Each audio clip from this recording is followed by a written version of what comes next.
ನಮಸ್ಕಾರ ಸ್ನೇಹಿತರೆ, ನಾನು ನಿಮ್ಮ ಮಲ್ಲು ಮುರುಗೋಡ್. ರಾಣಿ ಚೆನ್ನಮ್ಮ ವಿಶ್ವವಿದ್ಯಾಲಯ Belagavi BA BCom BSc BBA PSW ಹೀಗೆ ಅನೇಕ ಕೋರ್ಸ್ಗಳಿಗೆ ಸಂಬಂಧಪಟ್ಟಂಥ ಸೆಕೆಂಡ್ ಸೆಮಿಸ್ಟರ್ ಆಲ್ UG ಅಂದರೆ SCP degree examination May June 2025 ಅಂತಕ್ಕಂಥದ್ದು IC ಸಂಬಂಧಪಟ್ಟಂತೆ ಇವತ್ತು ಪರೀಕ್ಷೆ ನಡೆದಿದೆ. ಇಂಟ್ರೊಡಕ್ಷನ್ ಟು ಕಾನ್ಸ್ಟಿಟ್ಯೂಷನ್ ವ್ಯಾಲ್ಯೂಸ್ ಅಂತಕ್ಕಂಥ ಒಂದು ಸಬ್ಜೆಕ್ಟಿಗೆ ಸಂಬಂಧಪಟ್ಟಂತೆ, ಅಂದರೆ ಭಾರತ ಸಂವಿಧಾನದ ಮೌಲ್ಯಗಳಿಗೆ ಸಂಬಂಧಪಟ್ಟಂತೆ ಒಂದು ಪರೀಕ್ಷೆ ನಡೆದಿದ್ದು, ಅದರ ಕೀ ಆನ್ಸರನ್ನು ನಾವು ಈಗ ಬಿಡಿಸೋಣ. ಅದಕ್ಕಿಂತ ಮುಂಚಿತವಾಗಿ ಇನ್ನೂ ನಮ್ಮ ಚಾನಲನ್ನು ಯಾರು ಸಬ್ಸ್ಕ್ರೈಬ್ ಮಾಡಿಕೊಂಡಿಲ್ಲಲ್ಲ, ಸಬ್ಸ್ಕ್ರೈಬ್ ಮಾಡಿಕೊಳ್ಳಿ, ಪಕ್ಕದಲ್ಲಿರ್ತಕ್ಕಂಥ ಬೆಲ್ಲೈಕನನ್ನು ಆನ್ ಮಾಡಿಕೊಳ್ಳಿ. ಮೊದಲನೇ ಪ್ರಶ್ನೆ, ಭಾರತ ಸರ್ಕಾರದ ಮೂಲಭೂತ ತತ್ವ ಮತ್ತು ಚೌಕಟ್ಟನ್ನು ಯಾವ ದಾಖಲೆ ವಿವರಿಸುತ್ತದೆ ಅಂತಕ್ಕಂಥದ್ದು. ಇಲ್ಲಿ ಭಾರತ ದಂಡ ಸಂಹಿತೆ, ಭಾರತ ಸಂವಿಧಾನ, ಹಕ್ಕುಗಳ ಮಸೂದೆ, ರಾಜ್ಯ ನೀತಿಯ ನಿರ್ದೇಶನ ತತ್ವಗಳು ಅಂತಕ್ಕಂಥ ಆಪ್ಷನ್ ಇದೆ.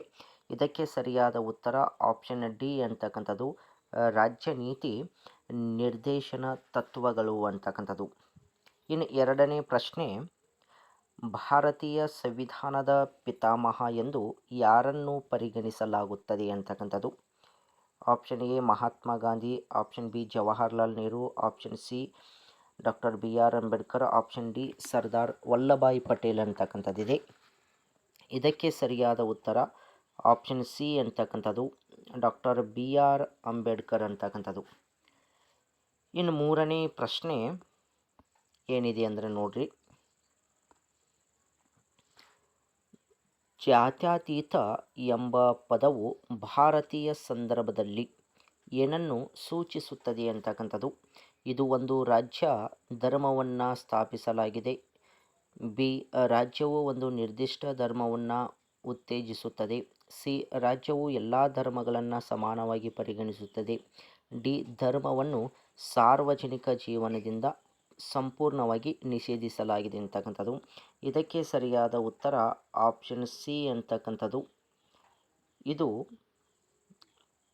ರಾಜ್ಯವು ಎಲ್ಲ ಧರ್ಮಗಳನ್ನು ಸಮಾನವಾಗಿ ಪರಿಗಣಿಸುತ್ತದೆ ಅಂತಕ್ಕಂಥದ್ದು. ಇನ್ನು ನಾಲ್ಕನೇ ಒಂದು ಪ್ರಶ್ನೆ ಏನಿದೆ ಅಂದರೆ, ಸಂವಿಧಾನವು ಕೇವಲ ಡ್ಯಾಶ್ ಆಗಿರಬಹುದು ಅಂತಕ್ಕಂಥದ್ದು. ಒಂದು ಆಪ್ಷನ್ ಎ ಬರೆಯಲಾಗಿದೆ, ಆಪ್ಷನ್ ಬಿ ಸಂಪ್ರದಾಯ ಮತ್ತು ಬಳಕೆಗಳು, ಆಪ್ಷನ್ ಸಿ ಲಿಖಿತ ಮತ್ತು ಅಲಿಖಿತ ಎರಡು, ಆಪ್ಷನ್ ಡಿ ಇವುಗಳಲ್ಲಿ ಯಾವುದೂ ಅಲ್ಲ ಅಂತಕ್ಕಂಥದ್ದು. ಸಂವಿಧಾನ ಲಿಖಿತವೂ ಆಗಿರಬಹುದು, ಅಲಿಖಿತವೂ ಆಗಿರಬಹುದು. ಸರಿಯಾದ ಉತ್ತರ ಆಪ್ಷನ್ ಸಿ ಅಂತಕ್ಕಂಥದ್ದು, ಲಿಖಿತ ಮತ್ತು ಅಲಿಖಿತ ಎರಡೂ ಅಂತಕ್ಕಂಥದ್ದು. ಇನ್ನು ಐದನೇ ಪ್ರಶ್ನೆ, ಭಾರತ ಸಂವಿಧಾನದ 14ರಿಂದ 18ನೇ ವಿಧಿಗಳು ಖಾತ್ರಿಪಡಿಸುವುದು. ಆಪ್ಷನ್ ಎ ಸಮಾನತೆಯ ಹಕ್ಕು, ಆಪ್ಷನ್ ಬಿ ಸ್ವತಂತ್ರದ ಹಕ್ಕು, ಆಪ್ಷನ್ ಸಿ ಶೋಷಣೆಯ ವಿರುದ್ಧ ಹಕ್ಕು, ಆಪ್ಷನ್ ಡಿ ಯಾವುದೂ ಅಲ್ಲ ಅಂತಕ್ಕಂಥದ್ದು. ಇದಕ್ಕೆ ಸರಿಯಾದ ಉತ್ತರ ಆಪ್ಷನ್ ಎ ಸಮಾನತೆಯ ಹಕ್ಕು ಅಂತಕ್ಕಂಥದ್ದು. ಆಪ್ಷನ್ ಎ ಸಮಾನತೆಯ ಹಕ್ಕು ಅಂತಕ್ಕಂಥದ್ದು ಸರಿಯಾದ ಉತ್ತರ. ಇನ್ನು ಆರನೇ ಪ್ರಶ್ನೆ, ಸಂವಿಧಾನ ಸಭೆಯ ಅಧ್ಯಕ್ಷರು ಅಂತೇಳಿ ಕೇಳಿದ್ದಾರೆ.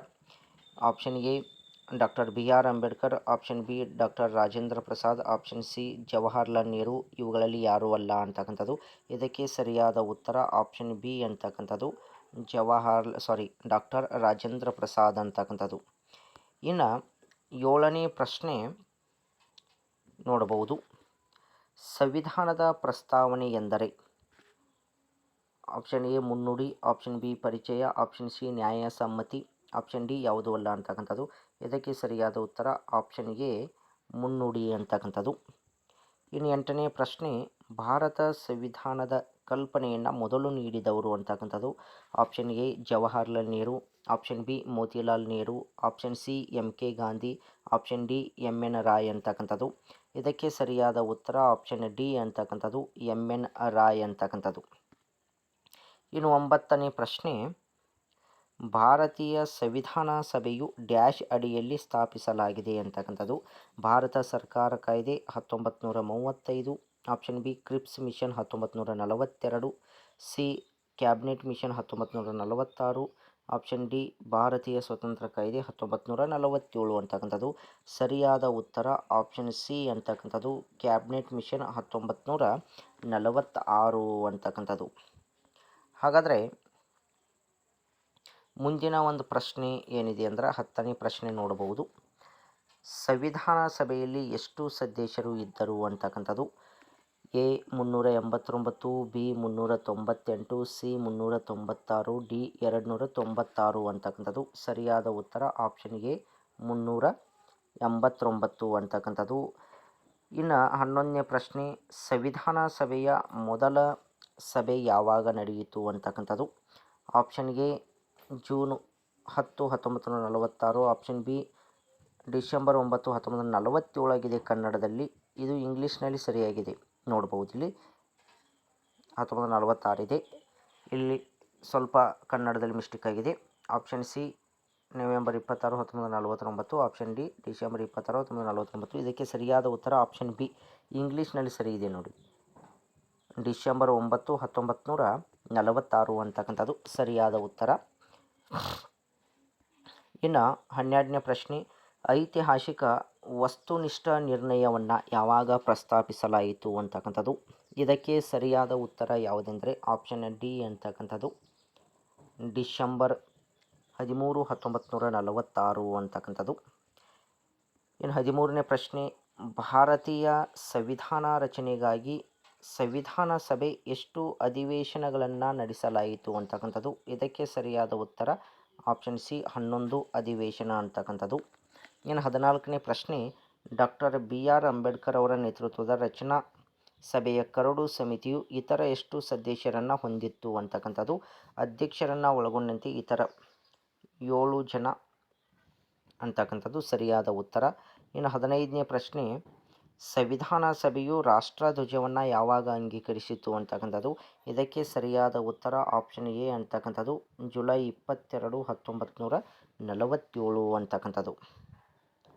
ಇನ್ನು ನಿಮಗೆ 16ನೇ ಪ್ರಶ್ನೆ ಏನಿದೆ ಅಂದ್ರೆ ನೋಡ್ಬೋದು, ಸುಪ್ರೀಂ ಕೋರ್ಟ್ನ ನ್ಯಾಯಾಧೀಶರನ್ನು ನೇಮಕ ಮಾಡುವವರು ಅಂತಕ್ಕಂಥದ್ದಿದೆ. ಆಪ್ಷನ್ ಸಿ ಸರಿಯಾದ ಉತ್ತರ ರಾಷ್ಟ್ರಪತಿ ಅಂತಕ್ಕಂಥದ್ದು. 37 ಭಾರತದ ರಾಷ್ಟ್ರಪತಿಗಳು ಇದರ ಅವಿಭಾಜ್ಯ ಅಂಗ ಅಂತಕ್ಕಂಥದ್ದು. ಭಾರತದ ರಾಷ್ಟ್ರಪತಿಗಳು ಸಂವಿಧಾನದ ಅವಿಭಾಜ್ಯ ಅಂಗ ಅಂತಕ್ಕಂಥದ್ದು ಆಪ್ಷನ್ ಬಿ ಸರಿಯಾದ ಉತ್ತರ. ಇನ್ನು 38 ಭಾರತದ ರಾಷ್ಟ್ರಪತಿಗಳನ್ನು ಆಯ್ಕೆ ಮಾಡುತ್ತಾರೆ. ಯಾರು ಆಯ್ಕೆ ಮಾಡ್ತಾರೆ ಅಂತ ಕೇಳಿದ್ದಾರೆ, ಇದಕ್ಕೆ ಸರಿಯಾದ ಉತ್ತರ ಆಪ್ಷನ್ ಬಿ ಅಂತಕ್ಕಂಥದ್ದು ಸಂಸತ್ತಿನ ಸದಸ್ಯರುಗಳು ಮತ್ತು ರಾಜ್ಯ ವಿಧಾನಸಭೆಯ ಚುನಾಯಿತ ಸದಸ್ಯರು ಅಂತಕ್ಕಂಥದ್ದು ಇದಕ್ಕೆ ಸರಿಯಾದ ಉತ್ತರ ಅಂತಕ್ಕಂಥದ್ದು. ಇನ್ನು 39ನೇ ಪ್ರಶ್ನೆ, ಲೋಕಸಭೆ ಒಳಗೊಂಡಿರುವ ಸದಸ್ಯರುಗಳು ಅಂತಕ್ಕಂಥದ್ದು ಇದಕ್ಕೆ ಸರಿಯಾದ ಉತ್ತರ ಆಪ್ಷನ್ ಡಿ ಅಂತಕ್ಕಂಥದ್ದು 545 ಅಂತಕ್ಕಂಥದ್ದು. ಸ್ವಲ್ಪ PDF ವ್ಯತ್ಯಾಸ ಆಗಿದೆ, ಇಲ್ಲಿ ನೋಡ್ಬೋದು. 16 ಆದ್ರೂ 37ನೇ ಪ್ರಶ್ನೆ ಬಂದಿದೆ. ಇನ್ನು 40ನೇ ಪ್ರಶ್ನೆ, ಲೋಕಸಭೆಯ ಅಧ್ಯಕ್ಷತೆಯನ್ನು ವಹಿಸಿ ಯಾರು ಕೊಳ್ತಾರೆ ಅಂತಕ್ಕಂಥದ್ದು ಆಪ್ಷನ್ ಎ ಸರಿಯಾದ ಉತ್ತರ ಸ್ಪೀಕರ್ ಅಂತಕ್ಕಂಥದ್ದು. ಇನ್ನು ಮುಂದಿನದಾಗಿ ಇಲ್ಲಿ ನೋಡ್ಬೋದು, ಯಾವ ರಿಟ್ಟನ್ನು ವೈಯಕ್ತಿಕ 31ನೇ ಪ್ರಶ್ನೆ, ಮೂಲಭೂತ ಹಕ್ಕುಗಳನ್ನು ಯಾರು ತಿದ್ದುಪಡಿ ಮಾಡಬಹುದು ಅಂತಕ್ಕಂಥದ್ದು ಹಕ್ಕುಗಳನ್ನ ಸಂಸತ್ತು ತಿದ್ದುಪಡಿ ಮಾಡಬಹುದು. ಆಪ್ಷನ್ ಸಿ ಸರಿಯಾದ ಉತ್ತರ. 32 ಪ್ರಧಾನಮಂತ್ರಿ ಸದಸ್ಯರಾಗಿರಬೇಕು. ಲೋಕಸಭೆ, ರಾಜ್ಯಸಭೆ ಯಾವುದಾದ್ರೂ ಒಂದು ಸದನ, ಇವುಗಳಲ್ಲಿ ಯಾವುದೂ ಅಲ್ಲ ಅಂತಿದೆ. ಯಾವುದಾದ್ರೂ ಒಂದು ಸದನ ಅವರು ಲೋಕಸಭೆಯ ಸದಸ್ಯರಾದರೂ ಆಗಿರಬಹುದು ಅಥವಾ ರಾಜ್ಯಸಭೆಯ ಸದಸ್ಯರಾದರೂ ಕೂಡ ಆಗಬಹುದು ಅಂತಕ್ಕಂಥದ್ದು. ಇನ್ನು 33ನೇದು, ಭಾರತದ ನಿಜವಾದ ಕಾರ್ಯನಿರ್ವಾಹಕ ಮುಖ್ಯಸ್ಥ ಯಾರು ಅಂತಕ್ಕಂಥದ್ದು ಇದಕ್ಕೆ ಸರಿಯಾದ ಉತ್ತರ ಆಪ್ಷನ್ ಬಿ ಅಂತಕ್ಕಂಥದ್ದು ಪ್ರಧಾನಮಂತ್ರಿ. ಇನ್ನು 34ನೇದು, ಭಾರತದ ಸುಪ್ರೀಂ ಕೋರ್ಟ್ ಯಾವಾಗ ಉದ್ಘಾಟನೆ ಆಯಿತು ಅಂತಕ್ಕಂಥದ್ದು ಇದಕ್ಕೆ ಸರಿಯಾದ ಉತ್ತರ 1950 ಜನವರಿ 28 ಆಪ್ಷನ್ ಬಿ ಅಂತಕ್ಕಂಥದ್ದು. ಇನ್ನು 35ನೇದು, ಹಣಕಾಸು ಮಸೂದೆಯನ್ನು ಯಾವ ಸದನದಲ್ಲಿ ಮಾತ್ರ ಪರಿಚಯಿಸಬಹುದು ಅಂತಕ್ಕಂಥದ್ದು ಆಪ್ಷನ್ ಎ ಲೋಕಸಭೆ ಅಂತಕ್ಕಂಥದ್ದು ಸರಿಯಾದ ಉತ್ತರ. ಇನ್ನು 36ನೇ ಪ್ರಶ್ನೆ ಏನಿದೆ ಅಂದರೆ ನೋಡ್ಬೋದು, ಅಲ್ಲೇ ಇದೆ. 23ನೇ ಪ್ರಶ್ನೆ ಸ್ವಲ್ಪ ವ್ಯತ್ಯಾಸಗೊಂಡಿದೆ. ರಾಜ್ಯ ನಿರ್ದೇಶಕ ತತ್ವಗಳ ಕಲ್ಪನೆಯನ್ನು ಇಲ್ಲಿಂದ ತೆಗೆದುಕೊಳ್ಳಲಾಗಿದೆ ಅಂತಕ್ಕಂಥ ಸರಿಯಾದ ಉತ್ತರ ಆಪ್ಷನ್ ಸಿ ಐರ್ಲೆಂಡ್ ಅಥವಾ ಐರಿಷ್ ಅಂತೇಳಿ ನಾವು ಕರಿತೀವಿ. 24ನೇದು ಸುಪ್ರೀಂ ಕೋರ್ಟ್ ಮತ್ತು ಹೈಕೋರ್ಟ್ಗಳು ಎಷ್ಟು ರಿಟ್ಗಳನ್ನು ಹೊರಡಿಸಬಹುದು ಅಂತಕ್ಕಂಥದ್ದಿದೆ. ಎಷ್ಟು ರಿಟ್ಗಳನ್ನು ಹೊರಡಿಸಬಹುದಂದ್ರೆ ಸರಿಯಾದ ಉತ್ತರ ಆಪ್ಷನ್ ಬಿ 5 ರಿಟ್ಗಳನ್ನು ಹೊರಡಿಸಬಹುದು. ಇನ್ನು 25 ಅಸ್ಪೃಶ್ಯತೆಯನ್ನು ರದ್ದುಪಡಿಸುವ ವಿಧಿ ಯಾವುದಂತಕ್ಕಂಥದ್ದು ಆಪ್ಷನ್ ಸಿ 17ನೇ ವಿಧಿ ಅಂತಕ್ಕಂಥದ್ದು.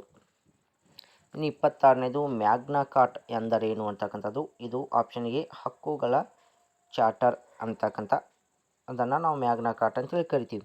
ಇನ್ನು 27ನೇದು ಭಾರತ ಸಂವಿಧಾನದಲ್ಲಿ ಮೂಲಭೂತ ಕರ್ತವ್ಯಗಳು ಕಂಡುಬರುವುದು ಆಪ್ಷನ್ ಸಿ 4A ಭಾಗದಲ್ಲಿ. ಇನ್ನು 28 ಗ್ರಾಮ ಪಂಚಾಯತ್ ಸಂಘಟನೆಯು ಕಂಡುಬರುವುದು ಆಪ್ಷನ್ ಬಿ 40ನೇ ವಿಧಿಯಲ್ಲಿ. ಇನ್ನು 29 ಯಾವ ತಿದ್ದುಪಡಿ ಕಾಯ್ದೆಯ ಮೂಲಕ ಆಸ್ತಿ ಹಕ್ಕನ್ನು ಅಳಿಸಲಾಯಿತು ಅಂತಕ್ಕಂಥದ್ದು ಇದಕ್ಕೆ ಸರಿಯಾದ ಉತ್ತರ ಆಪ್ಷನ್ ಎ 44ನೇ ತಿದ್ದುಪಡಿ ಅಂತಕ್ಕಂಥದ್ದು. ಇನ್ನು ಇಲ್ಲಿ ನೋಡಬಹುದು 30ನೇ ಪ್ರಶ್ನೆ. ಭಾರತ ಸಂವಿಧಾನವು ಡ್ಯಾಶ್ ರಂದು ಜಾರಿಗೆ ಬಂದಿದೆ ಅಂತಕ್ಕಂಥದ್ದು ಇದು ಜನವರಿ 26, 1950 ಆಪ್ಷನ್ ಡಿ ಅಂತಕ್ಕಂಥದ್ದು ಸರಿಯಾದ ಉತ್ತರ. ಇನ್ನು ನೆಕ್ಸ್ಟ್ 17ನೇ ಪ್ರಶ್ನೆ.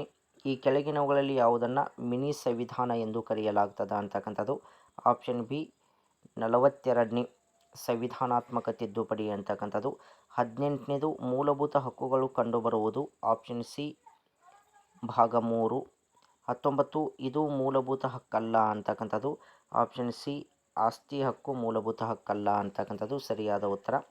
20ನೇದು 6 ಸ್ವತಂತ್ರದ ಹಕ್ಕುಗಳು ಕಂಡುಬರುತ್ತವೆ ಡ್ಯಾಶ್ರಲ್ಲಿ ಅಂತಕ್ಕಂಥದ್ದು ಆಪ್ಷನ್ ಎ 19ನೇ ವಿಧಿಯಲ್ಲಿ ಅಂತಕ್ಕಂಥದ್ದು. 21 ಮೂಲಭೂತ ಕರ್ತವ್ಯಗಳನ್ನು ತಿದ್ದುಪಡಿ ಕಾಯ್ದೆಯ ಮೂಲಕ ಸೇರಿಸಲಾಗಿದೆ. ಯಾವ ತಿದ್ದುಪಡಿ ಅಂದರೆ ಆಪ್ಷನ್ ಬಿ 42ನೇ ಸಂವಿಧಾನಾತ್ಮಕ ತಿದ್ದುಪಡಿ ಅಂತಕ್ಕಂಥದ್ದು. ಇನ್ನು 22ನೇ ಪ್ರಶ್ನೆ. ರಾಜ್ಯ ನಿರ್ದೇಶಕ ತತ್ವಗಳು ಗುರಿ ಅಂತಕ್ಕಂಥದ್ದು ಆಪ್ಷನ್ ಬಿ ಕಲ್ಯಾಣ ರಾಜ್ಯ ಅಂತಕ್ಕಂಥದ್ದು ಸರಿಯಾದ ಉತ್ತರ ಅಂತಕ್ಕಂಥದ್ದು. ಇದು ಇವತ್ತು ನಡೆದಂಥ 2ನೇ ಸೆಮಿಸ್ಟರ್ನ ಐಶಿ ಪ್ರಶ್ನೆ ಪತ್ರಿಕೆಯ ಕೀ ಉತ್ತರಗಳಾಗಿವೆ ಅಂತಕ್ಕಂಥದ್ದು. ಎಲ್ಲರಿಗೂ ಮಾಹಿತಿ ಇಷ್ಟವಾಗಿದ್ದರೆ ಲೈಕ್ ಮಾಡಿ, ಶೇರ್ ಮಾಡಿ, ಸಬ್ಸ್ಕ್ರೈಬ್ ಮಾಡಿಕೊಳ್ಳಿ ಅಂತ ಹೇಳ್ತಾ ಎಲ್ಲರಿಗೂ ಧನ್ಯವಾದಗಳು.